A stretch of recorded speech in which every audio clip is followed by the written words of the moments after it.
अस्सलाम वालेकुम। अच्छा, आज हम फिजिक्स से related entry test series start कर रहे हैं। तो यहाँ जो अब मैं लेक्चर्स डिलीवर किया करूँगा वो कोई ज़्यादा डिटेल्ड लेक्चर्स नहीं हुआ करेंगे, बल्कि बहुत ब्रीफ से लेक्चर्स होंगे।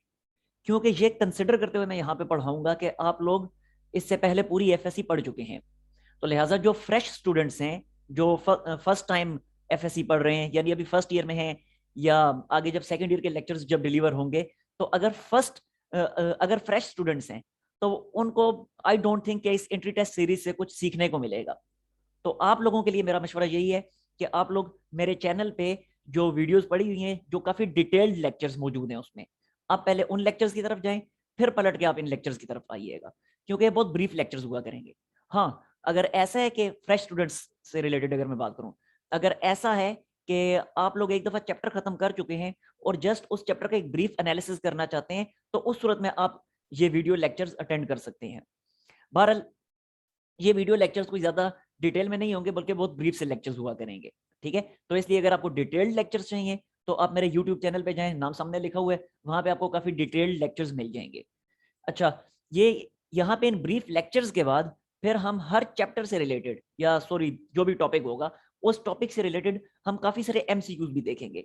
उन एमसीक्यूज की मैं इंशाल्लाह आपको प्रैक्टिस करवाऊंगा, और फिर उसके बाद उसी टॉपिक से रिलेटेड आपको एमसीक्यूज कुछ ना कुछ क्या काफी कुछ एमसीक्यूज में आपको अपने फेसबुक पेज पे भी प्रोवाइड कर दूंगा। तो वहां से फिर आप उन एमसीक्यूज को यूज करके अपनी प्रैक्टिस कर सकते हैं। तो खैर, अभी मैं एक ब्रीफ सा लेक्चर देने वाला हूँ वेक्टर से रिलेटेड। वेक्टर्स के बाद हम आएंगे फिर जो नेक्स्ट टॉपिक होगा इक्विलिब्रियम और टॉर्क, उसकी तरफ। खैर, अभी वेक्टर्स की तरफ हम आते हैं। देखें, वेक्टर्स होते क्या हैं। वेक्टर्स की जो ग्राफिकल रिप्रेजेंटेशन होती है वो आपको पता ही है कि ग्राफिकली रिप्रेजेंटेशन, देखें, ग्राफिकली आपको पता है कि वेक्टर्स को स्ट्रेट लाइन से डिनोट किया जाता है विद एन एरोहेड। इसमें जो एरोहेड होता है वो वेक्टर की डायरेक्शन को शो करता है, जबकि जो इसकी लाइन की लेंथ होती है वो वेक्टर के मैग्नीट्यूड के बारे में हमें इंफॉर्मेशन प्रोवाइड करती है। ठीक हो गया। इसी तरह अगर वेक्टर इस तरह से मैं ड्रा कर देता हूं, तो इसका क्या मतलब है? इसका यह मतलब है कि ये वाला वेक्टर जो है मैग्नीट्यूड में तो उसी वेक्टर के इक्वल है, क्योंकि दोनों की लाइन की लेंथ सेम है। अलबत्ता इस वेक्टर की डायरेक्शन और उस वेक्टर की डायरेक्शन में फर्क है, इन दोनों की डायरेक्शंस डिफरेंट हैं। तो ये एक वेक्टर की ग्राफिकल रिप्रेजेंटेशन है। तो ग्राफिकल रिप्रेजेंटेशन क्या है? सिंपली एक स्ट्रेट लाइन ड्रॉ की जाती है जिसके आगे एक एरोहेड लगाया जाता है। लाइन की लेंथ अप्रोप्रिएट स्केल के मुताबिक हमें वेक्टर का मैग्नीट्यूड प्रोवाइड करती है, जबकि एरोहेड जो है वो हमें वेक्टर की डायरेक्शन प्रोवाइड करता है। ये तो है वेक्टर की ग्राफिकल रिप्रेजेंटेशन। अगर मैं वेक्टर की अल्फाबेटिकल रिप्रेजेंटेशन की बात करूं, तो सपोज करें ये एक वेक्टर है, वेक्टर ए। अब अगर वेक्टर ए को मैंने अल्फाबेटिकली डिनोट करना है तो सिर्फ मैं ए नहीं लिखूंगा, ये ए जो है ये एक स्केलर को डिनोट कर रहा है।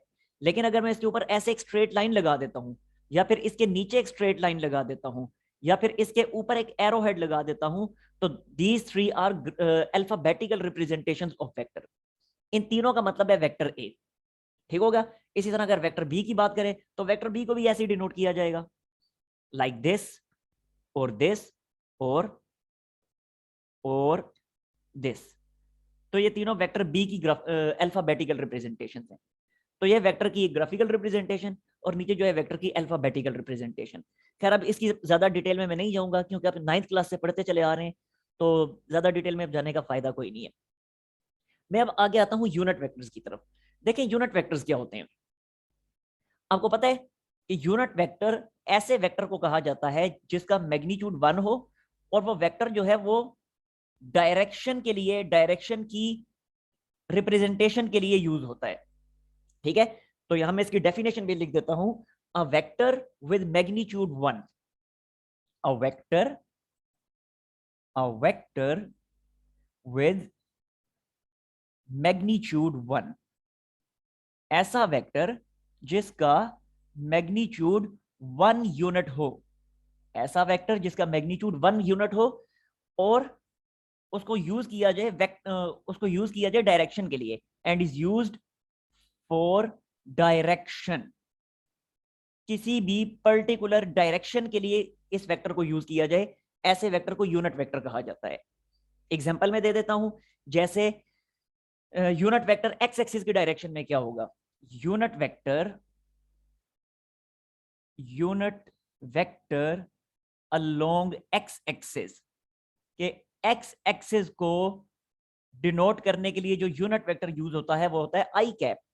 इसी तरह unit vector along Y axis, Y axis के लिए जो यूनिट वेक्टर होता है वो होता है जे कैप। बिल्कुल इसी तरह unit vector along Z axis, तो जी एक्सिस के लिए जो यूनिट वेक्टर होता है वो होता है के कैप। ठीक है, तो एक्स एक्सिस, वाई एक्सिस, जी एक्सिस, तीनों के यूनिट वेक्टर्स मैंने आपके सामने लिख दिए। मतलब इसका क्या मतलब, ये कि कहीं भी किसी भी वेक्टर में अगर सिंगल आई मौजूद हो, सिर्फ आई मौजूद हो, सिर्फ और सिर्फ आई कैप मौजूद हो, तो इसका मतलब ये होगा कि that vector is along x axis. इसी तरह अगर किसी भी वेक्टर में सिर्फ और सिर्फ जे कैप मौजूद हो, तो इसका मतलब होगा that vector is along Y axis. Similarly अगर किसी वेक्टर में सिर्फ और सिर्फ के कैप मौजूद हो, तो इसका मतलब होगा that vector is along Z axis. ठीक हो गया। इसी तरह अगर किसी भी वेक्टर में आई कैप और जे कैप दोनों मौजूद हो, तो इसका मतलब है कि वो वेक्टर जो है वो एक्स वाई प्लेन में मौजूद है। इसी तरह अगर किसी वेक्टर में जे और के दोनों मौजूद हों, तो इसका मतलब होगा वो वाई जी प्लेन में है। और इसी तरह अगर उसमें आई और के दोनों मौजूद हों, आई और के यूनिट वेक्टर्स मौजूद हों, तो इसका मतलब होगा कि वो वेक्टर जो है वो एक्स जी प्लेन में है। और अगर किसी वेक्टर में आई जे के यूनिट वेक्टर्स तीनों ही मौजूद हों, तो इसका मतलब होगा वो वेक्टर अब किसी प्लेन में नहीं है, बल्कि वो वेक्टर स्पेस में मौजूद है। ठीक हो गया। अब ये चीजें यहां लिख नहीं रहा मैं, क्योंकि बहुत ज्यादा टाइम वेस्ट होगा। ये सारी चीजें हमने पढ़ी हैं, सिर्फ एक दफा मैं आपको रिकॉल करवा रहा हूं, क्योंकि आगे जब हम एमसीक्यूज करेंगे तो ये सारे कॉन्सेप्ट्स यूज होने हैं। तो इसलिए एक दफा मैं आपको रिकॉल करवा रहा हूं ये सारी चीजें। ठीक हो गया। तो ये होगी यूनिट वेक्टर्स की बात। अच्छा, एक और चीज भी देख लें। अगर कोई भी वेक्टर है ए, वेक्टर ए की डायरेक्शन में यूनिट वेक्टर क्या होगा, ये मैं लिख देता हूं, unit vector along vector A, along vector A. ये एक वेक्टर ए है, तो इस वेक्टर ए के अलोंग यूनिट वेक्टर क्या होगा, उसको डिनोट करेंगे ए कैप से। बिल्कुल इसी तरह अगर एक वेक्टर है बी, एक वेक्टर है अगर बी, तो वेक्टर बी के अलोंग यूनिट वेक्टर क्या होगा, उसको डिनोट करेंगे बी कैप से। ठीक होगा। ऐसे ही अगर वेक्टर सी है, तो उसके अलोंग जो यूनिट वेक्टर होगा उसको हम डिनोट करेंगे सी कैप से, अप टू सो ऑन। ठीक हो गया जी। तो ये तो बात थी कुछ यूनिट वेक्टर्स की। अब नेक्स्ट टॉपिक है, आते हैं हम पोजीशन वेक्टर की तरफ। देखें पोजीशन वेक्टर क्या होता है। Next is position vector. तो देखिए पोजीशन वेक्टर पढ़ा हुआ है आपने, रिकॉल में करवाता हूं जस्ट, कि पोजीशन वेक्टर एक ऐसा वेक्टर होता है जो किसी भी पॉइंट की, जो किसी भी पॉइंट की पोजीशन को रिप्रेजेंट करता है, जो किसी भी पॉइंट की पोजीशन को रिप्रेजेंट करता है। ठीक हो गया। तो a vector used to represent, a vector used to represent position of a point, a vector,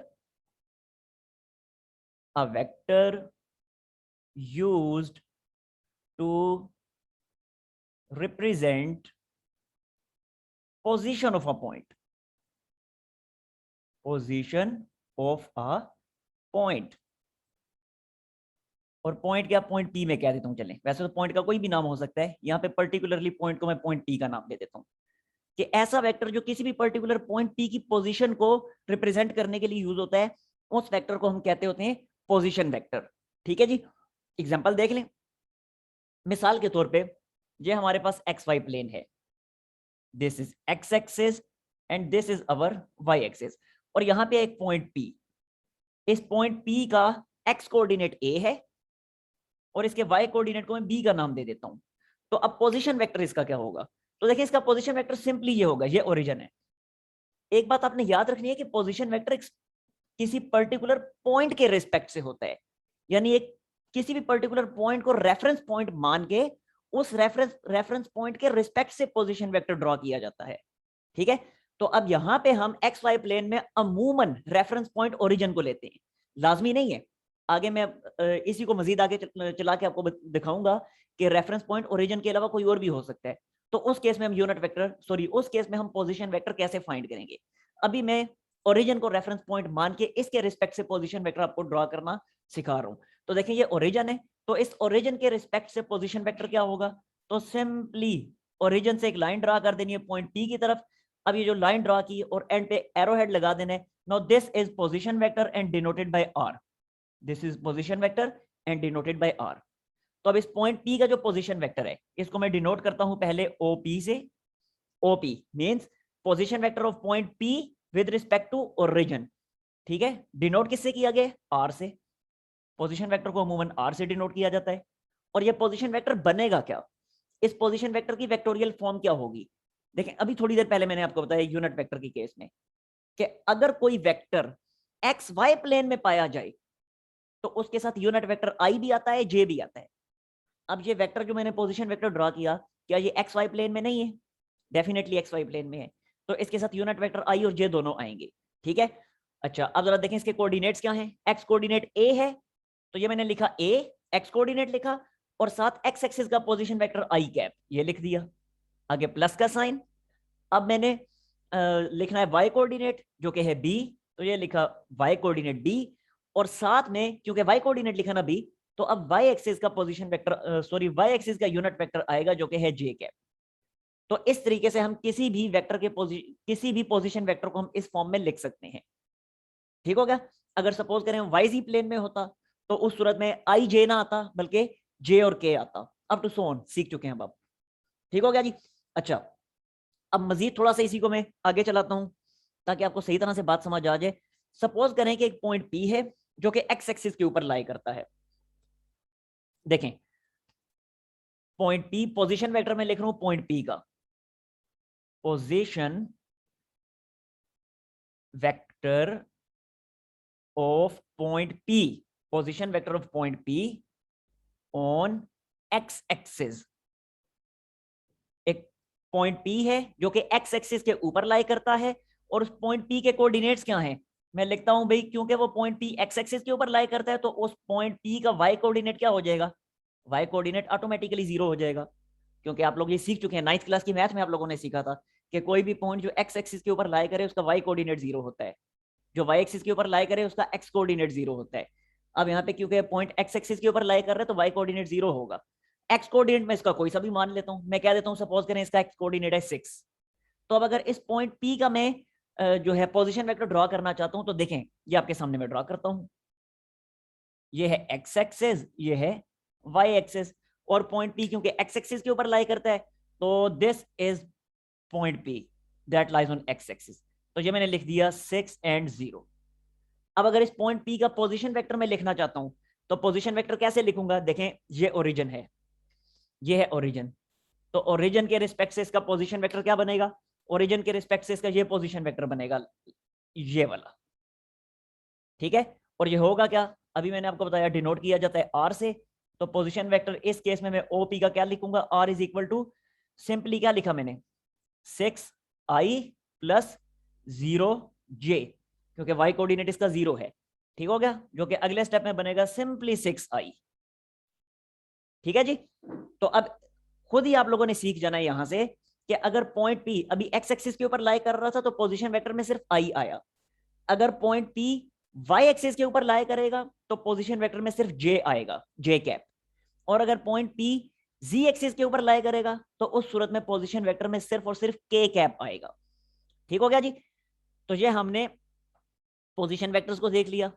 अच्छा, एक चीज आप और समझ लें यहीं पे कि ये तो था position vector with respect to origin. अभी मैंने आपको यही तो बताया था कि अभी जो ये पोजीशन वेक्टर्स मैंने ड्रॉ किए हैं, ये वाला ड्रॉ किया या ये वाला ड्रॉ करके दिखाया, दोनों ओरिजिन के रिस्पेक्ट से ड्रॉ किए हैं, दोनों में रेफरेंस पॉइंट मैंने ओरिजिन को माना है। अब अगर रेफरेंस पॉइंट ओरिजिन ना हो बल्कि कोई और पॉइंट हो, ठीक है, उस सूरत में हम पोजीशन वेक्टर कैसे ड्रॉ करेंगे? तो अब इस चीज को भी देख लें। देखें, मैं लिखता हूं position vector with respect to some other point, position vector, position vector of point P, एक पॉइंट P में लेता हूं, और इस पॉइंट P के, देखें इस पॉइंट P के चले मैं कोऑर्डिनेट्स ले लेता हूं 7 5, ठीक है, विद रिस्पेक्ट टू किसी दूसरे पॉइंट के रिस्पेक्ट से, ओरिजिन के रिस्पेक्ट से ड्रॉ नहीं कर रहा, अभी ओरिजिन के रिस्पेक्ट से ड्रॉ किए, अब ओरिजिन के रिस्पेक्ट से नहीं ड्रॉ कर रहा बल्कि किसी और पॉइंट के रिस्पेक्ट से ड्रॉ कर रहा हूं, उस पॉइंट को मैंने Q का नाम दे दिया, तो Q के कोऑर्डिनेट्स में लिख देता हूं 2 3। तो अब Q के रिस्पेक्ट से अगर मैं पोजीशन वेक्टर ड्रॉ करना चाहता हूं पॉइंट P का, तो देखें अब मैं कैसे ड्रॉ करूंगा, तो इसके लिए अब फिर मैं ऐसे लिखूंगा, ये मैं लिखूंगा QP, क्योंकि पॉइंट P का पोजीशन वेक्टर है पॉइंट Q के रिस्पेक्ट से, इसलिए QP लिखा, जैसे यहां पे मैंने पोजीशन वेक्टर P का लिखा था और रीजन O के रिस्पेक्ट से तो OP लिखा। अब P का Q के रिस्पेक्ट से है तो QP होगा। और डिनोट कैसे किया जाएगा? डिनोट वैसे ही किया जाएगा, पोजीशन वेक्टर को R से डिनोट किया जाता है। ठीक है, अब फाइंड कैसे करेंगे ये देखिएगा जरा। फाइंड ऐसे करेंगे, P का Q के रिस्पेक्ट से है ना, अब इस तरतीब को याद रखिएगा, P का Q के रिस्पेक्ट से है, तो जब P का Q के रिस्पेक्ट से है तो P के x कोऑर्डिनेट में से Q का x कोऑर्डिनेट माइनस कर दें, तो बना 7 माइनस 2i कैप, आगे लगाया प्लस का साइन, और अब P के y कोऑर्डिनेट में से Q का y कोऑर्डिनेट माइनस कर दें, यानी 5 minus 3j, 5 minus 3j cap, और फाइनली हमारे पास क्या आएगा? ये आएगा 5i प्लस 2j। ठीक हो गया जी? तो इस तरीके से हम फाइंड करते हैं किसी एक पॉइंट का दूसरे पॉइंट के रिस्पेक्ट से। अब ऐसा क्या है, ये इसमें माइनस करने की, जो माइनस क्यों किया गया, इसके पीछे क्या लॉजिक है?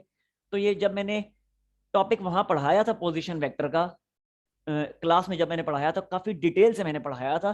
तो ये चैनल पे, आप चैनल का नाम सामने लिखा हुआ है, वहां पे आप उस वीडियो को देख लें, वहां आपको पता चल जाएगा। अब यहाँ अगर मैं इस डिटेल में चला गया तो काफी टाइम लग जाएगा। ठीक हो गया? तो ये तो था हमारा टॉपिक पोजीशन वेक्टर का।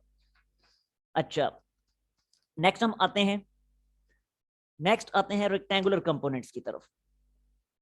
रेक्टेंगुलर कंपोनेंट्स कैसे अब हम फाइंड करेंगे? तो ये चलें इस तरह कर, तो मैं आपको बता ही देता हूँ, इसकी लॉजिक आपको बता देता हूँ, कहीं वीडियो शायद आपको ना मिले, तलाश करने में आपको थोड़ा सा मसला हो, तो इसके पीछे जो लॉजिक है वो मैं आपको बता देता हूँ। चलें देखें, ये अगर मैं ड्रॉ करता हूँ एक्स एक्सिस और वाई एक्सिस,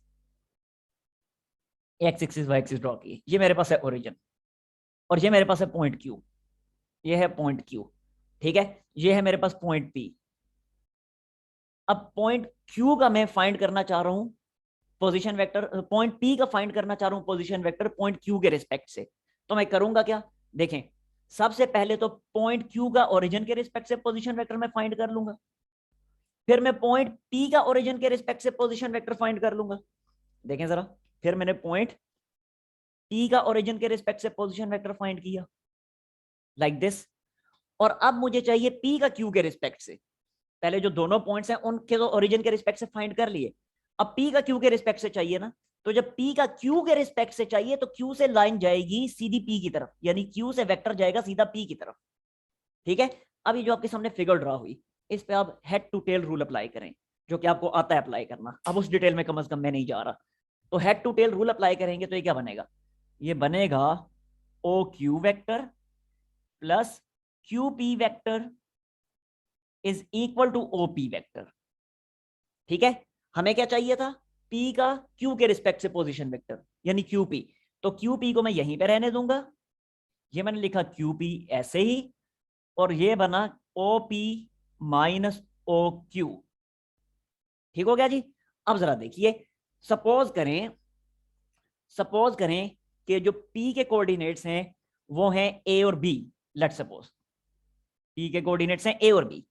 Q के जो कोऑर्डिनेट्स हैं, सपोज करें Q के जो कोऑर्डिनेट्स हैं वो हैं हमारे पास X और Y, X और Y। अब यहां पे अप्लाई करें इन पोजीशन वेक्टर की वैल्यूज, तो देखें OP क्या बनेगा? OP, O पॉइंट P का के कोऑर्डिनेट्स हैं A और B, तो OP पोजीशन वेक्टर कैसे बनेगा? ये आपके सामने अभी मैंने ड्रॉ किया था, OP पोजीशन वेक्टर लिख के दिखाया था, AI प्लस BJ। तो बिल्कुल इसी के अकॉर्डिंग, बिल्कुल इसी रूल के अकॉर्डिंग ये भी तो यही बनेगा, AI plus BJ।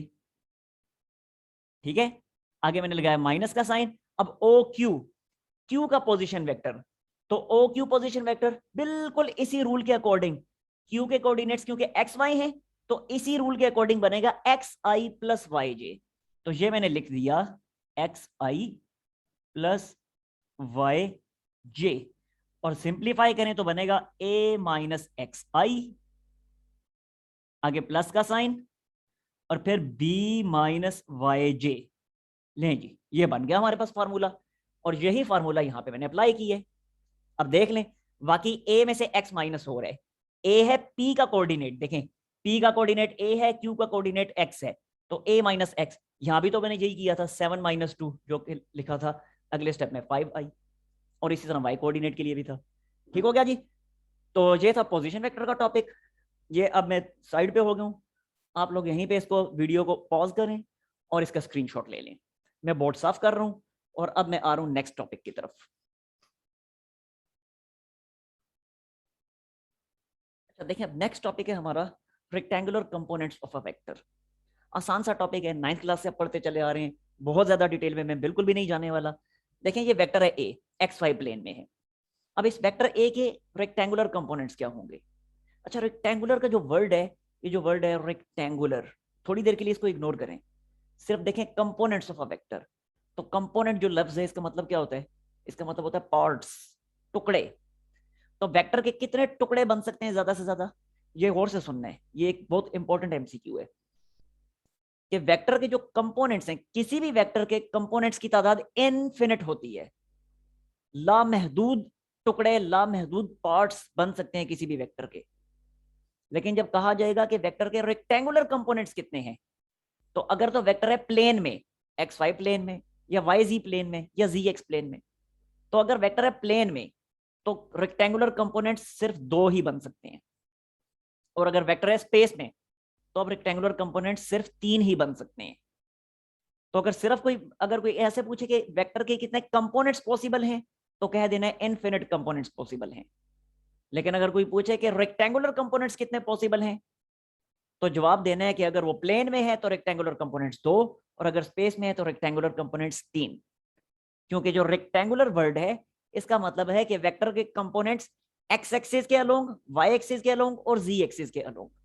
X Y और जी एक्सिस के अलोंग जो कंपोनेंट्स होते हैं वो रेक्टेंगुलर कंपोनेंट्स होते हैं। ठीक हो गया? तो वो कॉमन सेंस की बात है, ज्यादा से ज्यादा 3 ही हो सकते हैं, अलबत्ता कंपोनेंट्स वो लामहदूद हो सकते हैं।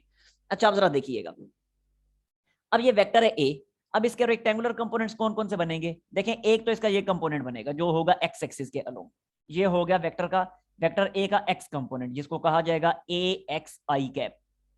आई कैप मैंने क्यों लगाया?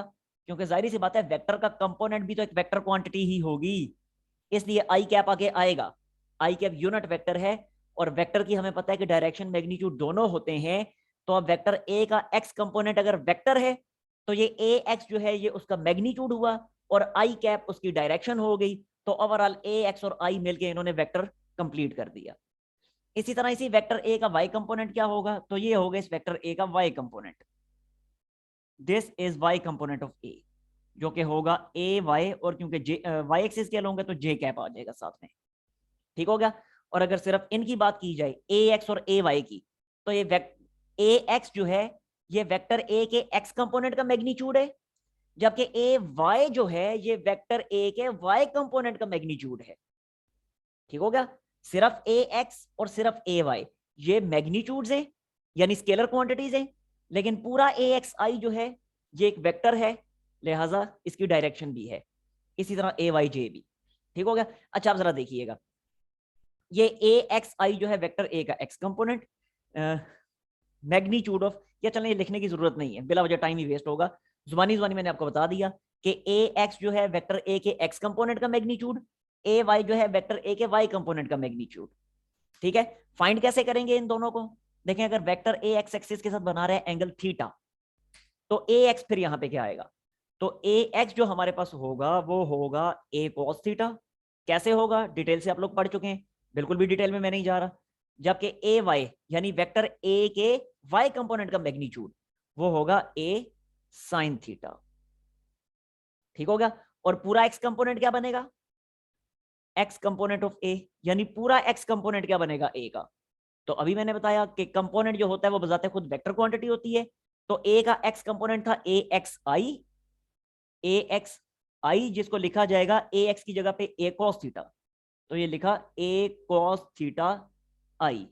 बिल्कुल इसी तरह वाई कंपोनेंट जो होगा, वाई कंपोनेंट क्या होगा? वो होगा ए वाई जे, या फिर लिखा जाएगा ए साइन थीटा इंटू जे कैप।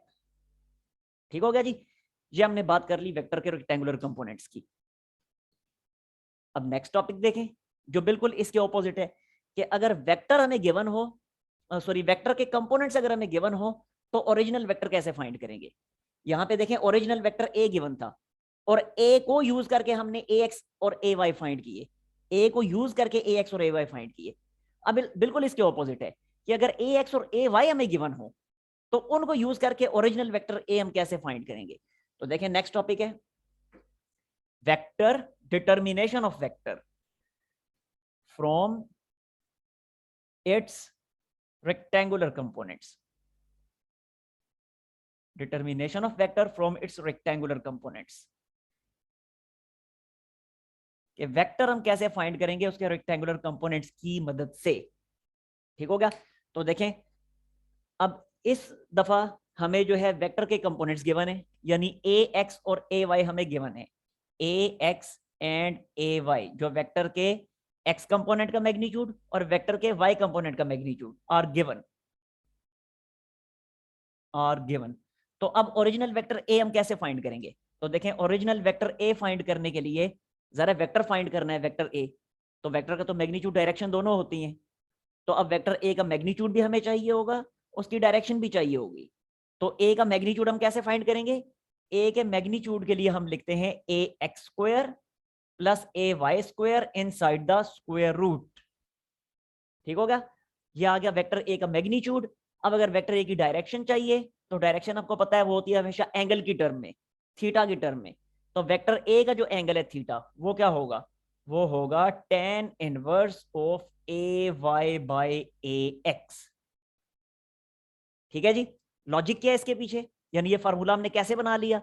ये फार्मूला कैसे बना लिया, तो लॉजिक बड़ी सिंपल सी है कि ये मैं आपके सामने X axis Y axis draw करता हूं। This is X axis, this is Y axis.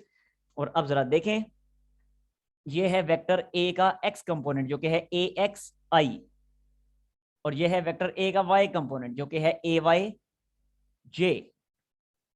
अब हम क्या करेंगे, हम सिंपली ये ए वाई जे जो कंपोनेंट है इसकी डायरेक्शन इसके मैग्नीट्यूड को डिस्टर्ब किए बगैर यहां पे प्लेस कर देंगे, क्योंकि हमें पता है कि वेक्टर की डायरेक्शन और वेक्टर के मैग्नीट्यूड को डिस्टर्ब किए बगैर वेक्टर को एक जगह से उठा के दूसरी जगह रखा जा सकता है।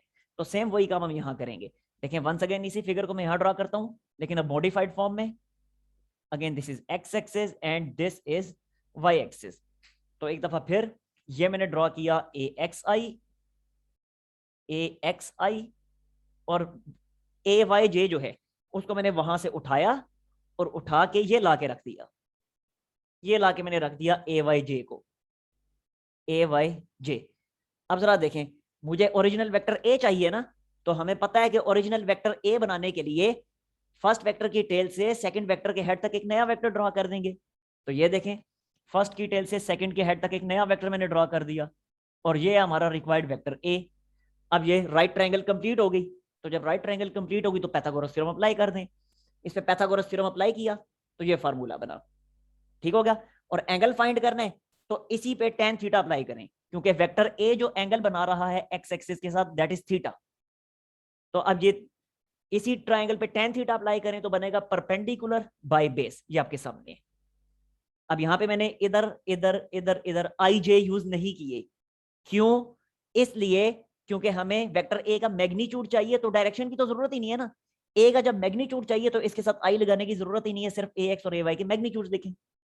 इसी तरह यहां भी जरूरत नहीं है, क्योंकि हमें ये थीटा फाइंड करने के लिए साइड्स की लेंथ चाहिए होती है, और लेंथ हमेशा मैग्नीट्यूड होता है, इसलिए डायरेक्शन की जरूरत नहीं है, सिंपली ए वाई और ए एक्स लिखें। ठीक हो गया जी, ये नेक्स्ट टॉपिक भी हमारा कवर हो गया। अब हम आते हैं एडिशन ऑफ वेक्टर्स की तरफ। Next one is addition of vectors. Addition of vectors, vectors को ऐड कैसे किया जाता है। एक तो तरीका आपने सीखा हुआ है head to tail rule. Vector को ऐड करने के लिए हेड टू टेल रूल का तरीका आपने सीखा हुआ है, जो कि ग्राफिकल मेथड है, हेड टू टेल रूल। बिल्कुल भी मैं इसकी डिटेल में नहीं जा रहा, क्योंकि आप लोगों को ऑलरेडी पता है। और अगर जिसको नहीं पता, मैं पहले भी बता चुका हूं, जो फ्रेश है चैनल का नाम सामने मौजूद है, उस पर जाएं, आपको डिटेल्ड वीडियो मिल जाएगी, वहां आप डिटेल से सब कुछ देख सकते हैं। अच्छा, हेड टू टेल रूल है। अब जो दूसरा मेथड है वो हेड टू टेल रूल को ही यूज करके दो वेक्टर का सम फाइंड करके हमें देता है। वो दूसरा मेथड कौन सा है, वो दूसरा मेथड आपकी बुक में उसका नाम था कि vector addition by its rectangular components. चाहे आप किसी भी बोर्ड के, चाहे पंजाब बोर्ड है, केपी के बोर्ड है, सिंध बोर्ड है, बलोचिस्तान बोर्ड है, आजाद कश्मीर बोर्ड है, मतलब जो भी है, एजे के बोर्ड या मीरपुर बोर्ड, जो कोई भी है, सब में टॉपिक का यही नाम है, rectangular addition of a vector by its rectangular components. तो अब जरा देखें, इसी हेड टू टेल रूल को यूज करके हम वेक्टर को ऐड करेंगे बाय इट्स रेक्टेंगुलर कंपोनेंट्स। देखें कैसे। Again X axis and this is our Y axis. यहां हमारे पास दो वेक्टर्स हैं, यहां हमारे पास दो वेक्टर्स हैं। देखें, एक है वेक्टर ए, दूसरा है वेक्टर बी, दूसरा है वेक्टर बी। इन दोनों वेक्टर्स ए और बी को हमने ऐड करने। तो कैसे ऐड करेंगे? Head to tail rule apply करके। देखें, इसी फिगर को मैं नीचे ड्रॉ करता हूं, लेकिन मैं करूंगा क्या? वही काम जो अभी मैंने यहां किया था, कि वेक्टर बी को यहां से उठाऊंगा, इसकी डायरेक्शन इसके मैग्नीट्यूड को डिस्टर्ब किए बगैर वेक्टर ए पे लाके रख दूंगा। ठीक हो गया? देखें जरा किस तरह। अगेन यही फिगर मैं नीचे आपके सामने ड्रॉ कर रहा हूं। This is X axis and this is our Y axis. ये मैंने यहां पे ड्रॉ किया पहले वेक्टर ए, ये आपके सामने आ गया वेक्टर ए। पूरी कोशिश मैंने की है कि इसकी मैग्नीट्यूड डायरेक्शन डिस्टर्ब ना हो, लेकिन जाहिर सी बात है कि ये कोई प्रॉपर कैलकुलेशंस नहीं है, तो कुछ थोड़ा बहुत 19-20 का फर्क हो सकता है। ठीक है, ये है वेक्टर ए। अब वेक्टर बी मैंने ड्रॉ करना है, तो ये वेक्टर बी जो है, इसकी डायरेक्शन इसके मैग्नीट्यूड को डिस्टर्ब किए बगैर ये वेक्टर ए के ऊपर लाके मैंने रख दिया। ले भाई, this is our vector B. थोड़ा सा डिस्टर्ब हो गया, डायरेक्शन इसकी चेंज हो गई है, लेकिन मैं दोबारा इसको ड्रॉ कर लेता हूं। चलें, अब ठीक हो गया। ठीक है जी, this is our vector B, this is our vector B. अब इन दोनों का अगर मैं रिजल्टेंट ड्रॉ करना चाह रहा हूं, यानी A plus B vector draw करना चाह रहा हूं, तो वो क्या होगा? देखें, हेड टू टेल रूल के according, head to tail rule के अकॉर्डिंग वेक्टर ए की टेल से वेक्टर बी के हेड तक एक नया वेक्टर मैं ड्रॉ कर दूंगा। तो ये वेक्टर ए की टेल से वेक्टर बी के हेड तक एक नया वेक्टर मैंने ड्रॉ कर दिया। अब ये जो नया वेक्टर जो है, ये नया वेक्टर मुझे ए और बी का रिजल्टेंट प्रोवाइड कर रहा है। तो this is our resultant vector, that is A plus B. ठीक है जी, this is our resultant vector A plus B. अच्छा, अब जरा यहां देखिएगा कि इतना हिस्सा जो है, सिर्फ इतना हिस्सा, इसको देखें, ये किसके इक्वल है? क्या ये वेक्टर ए के एक्स कंपोनेंट का मैग्नीट्यूड नहीं बन रहा? डेफिनेटली बन रहा है। तो यहां मैंने लिख दिया ए एक्स, यहां मैंने लिख दिया ए एक्स, ए एक्स, ओनली ए एक्स, आई नहीं लिख रहा, क्योंकि सिर्फ मैं ए वेक्टर ए के एक्स कंपोनेंट का मैग्नीट्यूड लिख रहा हूं। अगर वेक्टर ए का पूरा एक्स कंपोनेंट लिख रहा होता तो आगे आई भी लिखता। ठीक है जी। अच्छा, बिल्कुल इसी तरह अब इसको देखिएगा जरा, बिल्कुल इसी तरह इस चीज को देखें, ये क्या है? तो डेफिनेटली ये वेक्टर बी के एक्स कंपोनेंट का मैग्नीट्यूड है। ठीक हो गया? और ये पूरा क्या है? ये पूरे का पूरा यहां से लेके यहां तक, क्या ये रिजल्टेंट वेक्टर आर जो बना उसका एक्स कंपोनेंट नहीं है? डेफिनेटली यही है, तो ये मैंने लिख दिया आर एक्स। ठीक है जी, बिल्कुल इसी तरह अब यहां पे यही चीज अप्लाई करें। ये क्या है? क्या ये वेक्टर ए का वाई कंपोनेंट नहीं है? डेफिनेटली है, तो ये मैंने लिखा ए वाई, ये लिख दिया ए वाई। बिल्कुल इसी तरह अब इसको जरा देखिएगा, बिल्कुल इसी तरह ये जो है इतना हिस्सा, क्या ये वेक्टर बी का वाई, वेक्टर बी के वाई कंपोनेंट का मैग्नीट्यूड नहीं है? तो डेफिनेटली है, तो ये लिख दिया मैंने बी वाई। जबकि पूरे का पूरा जो है, अब वहां स्पेस नहीं है तो मैं इस जगह पे ड्रॉ कर रहा हूं, ये पूरा जो है इतना, क्या ये वेक्टर आर के वाई कंपोनेंट का मैग्नीट्यूड नहीं है? तो डेफिनेटली है। ठीक है, अब ये फिगर बन गई ना। अब बड़ी आसानी से मैं वेक्टर आर यानी रिजल्टेंट वेक्टर जो ए और बी का सम है, ए प्लस बी है, बड़ी आसानी से मैं फाइंड कर सकता हूँ। मेरे पास क्योंकि स्पेस खत्म हो गई है, मैं साइड पे बैठता हूँ, आप लोग यहाँ पे वीडियो रोकें, इसका स्क्रीनशॉट लें, और मैं अब क्या कर रहा हूँ, मैं यहाँ से इस साइड को साफ कर रहा हूँ और अब उसको सिंप्लीफाई करके, उसे सॉरी सॉल्व करके मैथमेटिकली मैं आपको दिखा रहा हूँ। अच्छा देखिएगा जरा, अभी अभी हमने सीखा था किसी भी वेक्टर को उसके कंपोनेंट्स की मदद से फाइंड करना। वो क्या था? वो ये था कि अगर वेक्टर ए है, उसका एक्स कंपोनेंट भी हमें गिवन है, वेक्टर ए का वाई कंपोनेंट भी गिवन है, तो बड़ी आसानी से हम वेक्टर ए फाइंड कर सकते थे, जो कि था ए X square plus A Y square, यानी वेक्टर ए का मैग्नीट्यूड हम इस तरीके से फाइंड कर सकते थे। अभी मैंने मिटाया, इस जगह पे लिखा हुआ था, स्क्रीनशॉट्स आपके पास सेव है, नहीं है तो वीडियो को रिवाइंड करके देख लें। तो इस तरीके से हम फाइंड कर सकते थे। इसी तरह यहाँ पे मैं क्या फाइंड करना चाह रहा हूँ, एडिशन ऑफ वेक्टर टॉपिक चल रहा है ना, यानी वेक्टर ए और बी का सम फाइंड करना चाह रहा हूँ ना, जिसको मैंने आर का नाम दिया हुआ है। तो आर का एक्स कंपोनेंट भी अगर मुझे मिल जाए, आर का वाई कंपोनेंट भी मुझे मिल जाए, तो R X square plus R Y square inside the square root करके बड़ी आसानी से वेक्टर आर में फाइंड कर सकता हूं। यही करने वाला हूं, लेकिन उसके लिए पहले आर एक्स और आर वाई का मेरे पास होना जरूरी है। तो देखिए आर एक्स में कैसे फाइंड कर सकता हूँ, फिगर आपके सामने है। क्या मैं ऐसे लिख सकता हूँ R X is equal to A X plus B X? Definitely लिख सकता हूँ। ऐसे आर वाई को मैं ऐसे लिख सकता हूँ ए वाई प्लस बी वाई? तो डेफिनेटली लिख सकता हूँ। आ गए ना दोनों? तो अब वेक्टर आर क्या होगा, फॉर्मूला आपके सामने है। इसके मुताबिक होगा A X plus B X का होल स्क्वायर, प्लस का साइन आर वाई स्क्वायर, जो कि ये आ चुका है, A Y plus B Y का whole square inside the square root. तो लें भी रिजल्टेंट वेक्टर आर जो है, जो कि इन दोनों वेक्टर ए और बी का सम है, उसका मैग्नीट्यूड ये आ गया मेरे पास। अब इसकी डायरेक्शन मैंने फाइंड करनी है रिजल्टेंट वेक्टर की। तो देखें रिजल्टेंट वेक्टर का एंगल क्या बन रहा है, यह रिजल्टेंट वेक्टर है रेड कलर में जो दिखाई दे रहा है आपको, इसका एंगल भी रेड कलर में ही ड्रॉ कर रहा हूं मैं, जो कि होगा सिंपली, अब स्पेस नहीं है तो यहीं पे चलने में लिख देता हूं, ये है थीटा। ये थीटा एंगल मैंने फाइंड करना है जो रिजल्टेंट वेक्टर बना रहा है एक्स एक्सिस के साथ। तो बहुत आसान, अभी हमने देखा था कि ए एक्स और ए वाई अगर गिवन है और वेक्टर ए का हमने एंगल फाइंड करना था, तो वो क्या था, वो था theta was tan inverse of A Y by A X. ऐसा ही था ना, क्योंकि वहां पे वेक्टर ए की डायरेक्शन में फाइंड करना चाह रहा था, तो इसलिए ए वाई बाई ए एक्स था।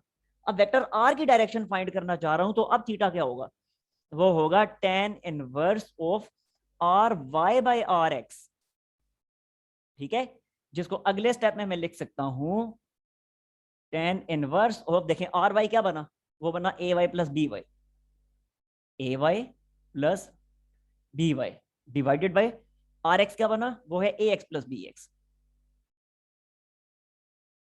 ठीक हो गया जी। तो देखें वेक्टर्स को हमने ऐड कर लिया head to tail rule apply करके और उनके कंपोनेंट्स वाली फॉर्म अप्लाई करके। ठीक है जी, वेक्टर्स को हमने ऐड किया by using head to tail rule and using their components. Result आपके सामने है।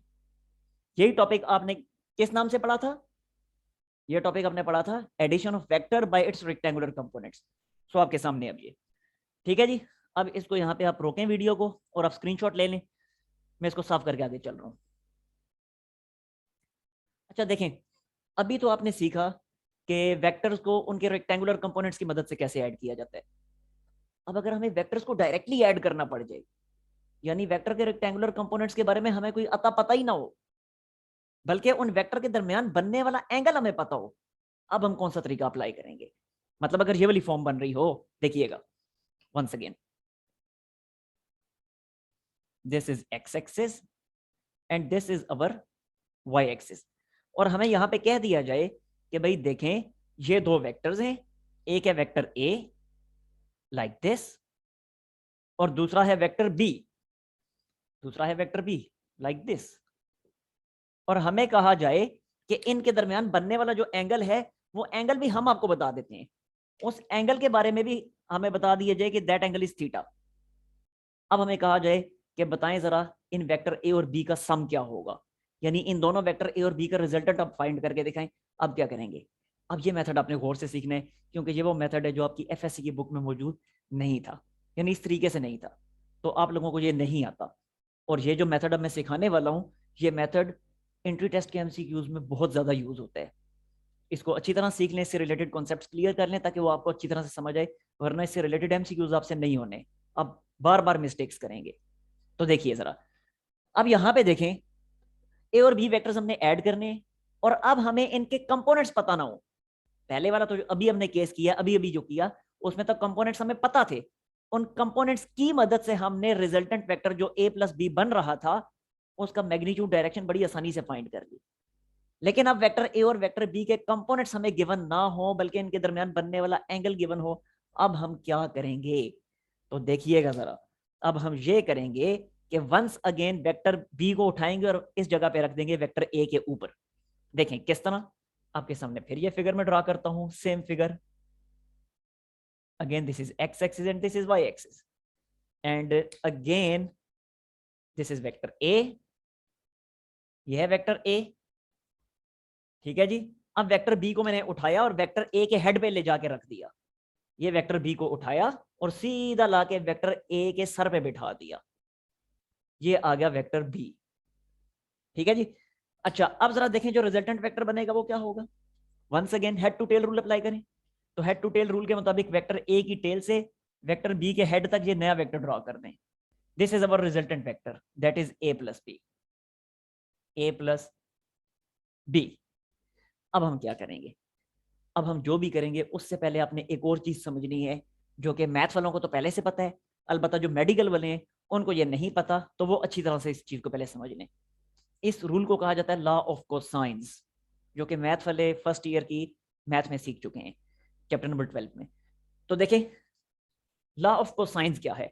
लॉ ऑफ कोसाइंस ये है, सपोज करें ये एक ट्राइंगल है हमारे पास, दिस इज अ ट्राइंगल, इस ट्राइंगल का नाम है ए बी सी। अब जो ए के कॉर्नर पे एंगल बनता है उसको हम अल्फा का नाम देते हैं, बी के कॉर्नर पे जो एंगल बनता है उसे बीटा का नाम देते हैं, सी के कॉर्नर पे जो एंगल बनता है उसे गामा का नाम देते हैं।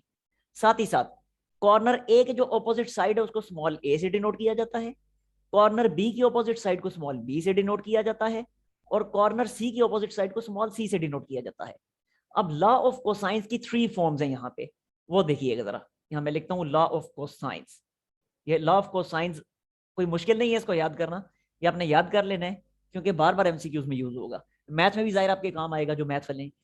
तो देखें लॉ ऑफ कोसाइंस की 3 फॉर्म्स ये हैं, A square is equal to B square plus C square minus 2bc cos of alpha. ऐसे ही B square is equal to A square plus C square minus 2ac cos of beta. और फिर है C square is equal to A square plus B square minus 2ab cos of gamma. ये 3 forms हैं law of cosines की, ठीक है। अब यही लॉ ऑफ कोसाइंस मैं यहां यूज करने वाला हूं। देखिए यहां मैंने आपसे क्या कहा था कि ए और बी के दरमियान एंगल क्या बन रहा है, थीटा। तो अब आपने क्या समझना है, आप पता क्या करेंगे, अब अपनी गलती यहीं पे नोट करें, ये गलती अब बार बार करेंगे, इसलिए इसको यहीं पे रिमूव करेंगे। आप जब इस ट्राइंगल पे लॉ ऑफ कोसाइंस अप्लाई करने लगेंगे ना, आपने कहना है क्योंकि हमें बता दिया गया है कि ए और बी के दरमियान एंगल थीटा है, तो लिहाजा ए और बी के दरमियान आपने इस एंगल को थीटा का नाम दे देना है, और यहीं से आपके सवाल की तबाही शुरू हो जाएगी। गलत सारा, ये एंगल थीटा नहीं है। अब गौर से देखिएगा, एंगल जब भी वेक्टर के दरमियान, जब भी वेक्टर, दो वेक्टर्स के दरमियान एंगल की मेजरमेंट की जाती है, तो कभी भी एक वेक्टर के हेड और दूसरे वेक्टर की टेल के दरमियान वाला एंगल कंसीडर नहीं किया जाता, बल्कि एंगल कंसीडर किया जाता है या तो दोनों वेक्टर के हेड्स के दरमियान एंगल, या फिर दोनों वेक्टर की टेल्स के दरमियान एंगल। अब ये वाला जो एंगल बन रहा है, ये वाला एंगल तो एक के हेड और दूसरे की टेल के दरमियान बन रहे हैं, इसलिए ये वाला एंगल थीटा नहीं है। फिर कौन सा एंगल थीटा है, उसके लिए फिर हम क्या करेंगे, वेक्टर ए को शिफ्ट करेंगे आगे। कई दफा बता चुका हूं मैं भी कि वेक्टर को, वेक्टर के मैग्नीट्यूड, उसकी डायरेक्शन को डिस्टर्ब किए बगैर वेक्टर को आप एक जगह से उठा के दूसरी जगह रख सकते हैं। तो इस वेक्टर ए को यहां से मैं पीछे से धक्का दूंगा और स्लिप करके आगे ले आऊंगा, तो इधर ला के रख दूंगा। तो देखें वेक्टर ए की डायरेक्शन को भी मैंने डिस्टर्ब नहीं किया, उसके मैग्नीट्यूड को भी डिस्टर्ब नहीं किया, और आगे शिफ्ट भी कर दिया। अब देखें, अब ये वाला जो एंगल बनेगा, ये वेक्टर ए की टेल और वेक्टर बी की टेल के दरमियान है, तो लिहाजा इस एंगल को हम थीटा का नाम देंगे। ठीक हो गया। लेकिन लॉ ऑफ कोसाइंस तो ट्राइंगल के अंदर बनने वाले एंगल के लिए अप्लाई होता है। तो यहां पे आप जरा देखें, ट्राइंगल के अंदर जो एंगल बनेगा, इतना एंगल, इतना एंगल, वो क्या होगा, डेफिनेटली वो होगा पाई माइनस थीटा, या फिर उसको कहें 180 माइनस थीटा, एक ही बात है, कुछ भी कह दें, पाई माइनस थीटा। ठीक है, पाई माइनस थीटा। अब इस ट्राइंगल पे लॉ ऑफ कोसाइंस में अप्लाई कर रहा हूं, उसके लिए फिर मैं नाम दे देता हूं, इस एंड को मैं, कॉर्नर को नाम देता हूं ओ का, इस कॉर्नर को नाम दे देते हैं कोई, कुछ भी नाम दे दें, चलें ओ, चलें वेक्टर ए है तो इस कॉर्नर को मैं ए का ही नाम दे देता हूं, ये वेक्टर बी यहाँ के एंड हो रहा है तो इस कॉर्नर को मैं बी का ही नाम दे देता हूं। ठीक है जी, या चलें कोई डिफरेंट नाम दे दें, क्योंकि फिर आप लोगों ने कंफ्यूज हो जाना, उसको मिक्सअप कर देना है। ठीक है, मैं ऐसे कर देता हूँ, इस वाले पॉइंट को मैं m का नाम दे देता हूँ, और इस वाले पॉइंट को जहां पे आके दोनों मिल रहे, इसको n का नाम दे देता हूँ। अब ठीक हो गया। अब लॉ ऑफ कोसाइंस यहाँ पे मैं अप्लाई कर रहा हूँ। तो देखें, लॉ ऑफ कोसाइंस जब मैं अप्लाई करूंगा, तो मैं क्योंकि रिजल्टेंट वेक्टर फाइंड करना चाह रहा हूँ ना, तो जब रिजल्टेंट वेक्टर फाइंड करना चाह रहा हूँ तो मैं क्या लिखूंगा, मैं लिखूंगा ओ एन का स्क्वायर, ओ एन के मैग्नीट्यूड का, या चलें सिंपली ओ एन स्क्वायर ऐसे ही लिखते हैं क्योंकि वो मैग्नीट्यूड ही है। ये लिखें ओ एन का square is equal to O M का स्क्वायर, ओ एम का स्क्वायर प्लस एम बी का स्क्वायर, एम बी का स्क्वायर, और फिर लिखेंगे minus 2 times of O M into M B into cos of, देखें यहां पे लॉ ऑफ कोसाइन था, अगर अगर मैंने बी और सी लिखा तो बी और सी के दरमियान बनने वाला एंगल लिखा, साइड्स ए सी थी तो इनके दरमियान बनने वाला एंगल लिखा, साइड ए बी थी तो इनके दरमियान बनने वाला एंगल लिखा। ये इस डायग्राम से देख सकते हैं आप। तो अब यहां पे देखें, साइड्स हैं ओ एम और एम बी, तो ओ एम और एम बी के दरमियान जो ट्राइंगल के अंदर वाला एंगल बन रहा है वो है पाई माइनस थीटा, तो ये लिखा मैंने पाई माइनस थीटा। ठीक है, अब अगले स्टेप में देखें, ओ एन क्या है असल में, ओ एन जो है वो वेक्टर आर का मैग्नीट्यूड है, तो मैंने लिखा आर के मैग्नीट्यूड का स्क्वायर। ओ एम क्या है, ओ एम जो है वेक्टर ए का मैग्नीट्यूड है, तो लिखा ए के मैग्नीट्यूड का स्क्वायर। एम बी जो है, एम बी वो वेक्टर बी के मैग्नीट्यूड का स्क्वायर है, तो लिखा बी के मैग्नीट्यूड का square. Minus 2 time O M, once again O M जो है वेक्टर ए का मैग्नीट्यूड है, तो लिखा वेक्टर ए का मैग्नीट्यूड। एम बी जो है वेक्टर बी का मैग्नीट्यूड है, तो लिखा वेक्टर बी का मैग्नीट्यूड।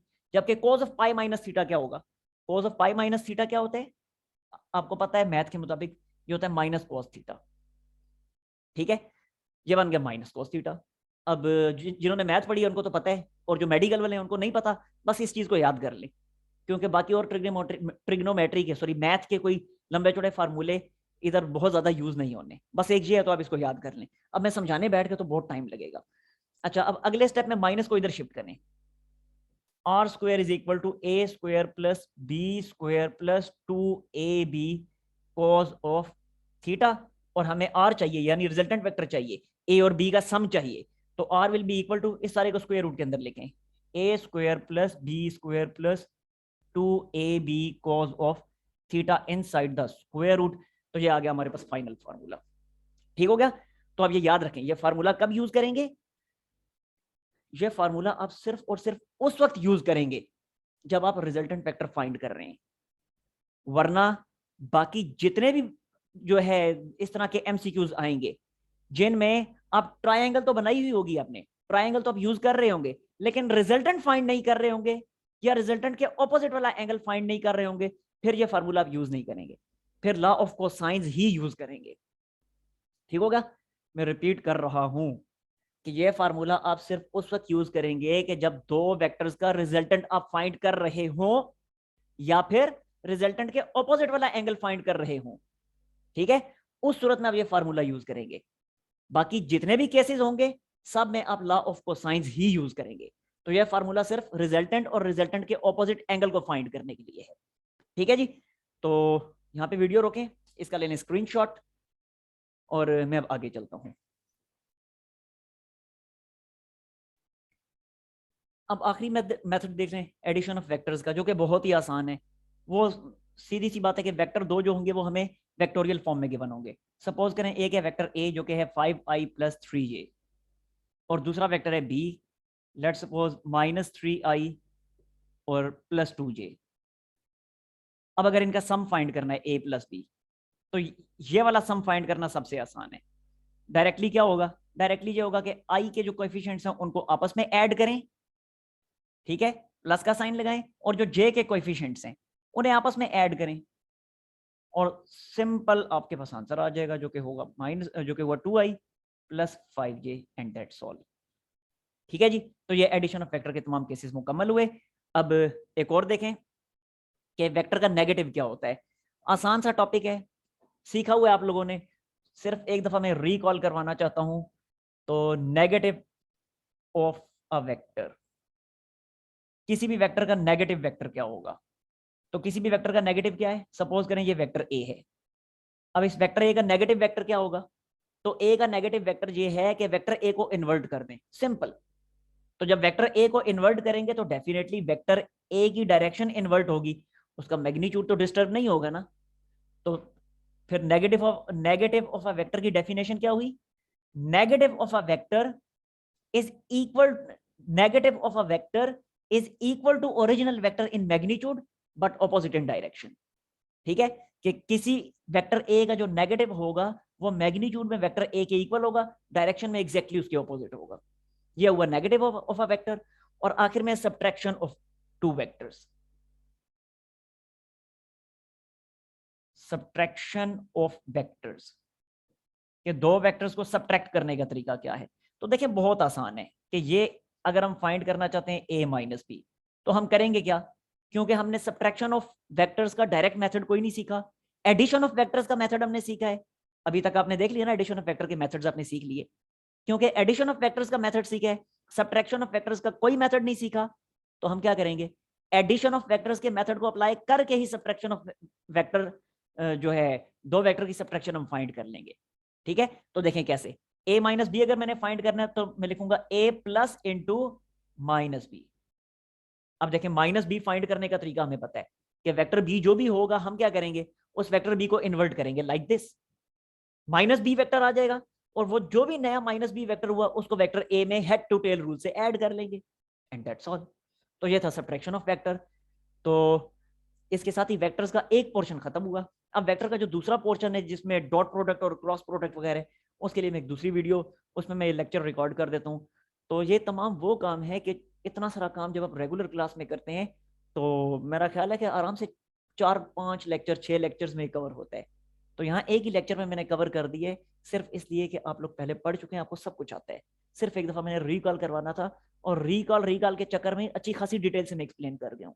ठीक है, तो अब आप इसको देख लीजिएगा। फिर मैं आऊँगा अब नेक्स्ट लेक्चर में वेक्टर की मल्टीप्लिकेशन, यानी दो वेक्टर्स को मल्टीप्लाई करने के जो मेथड्स हैं डॉट और क्रॉस प्रोडक्ट, उनकी तरफ। और फिर इंशाल्लाह इनसे रिलेटेड हम काफ़ी सारे एमसीक्यूज करेंगे डिटेल में। और फिर प्रैक्टिस के लिए आपको एमसीक्यूज आपको मेरे फेसबुक पेज पे मिल जाएंगे। ओके जी, अल्लाह हाफिज़।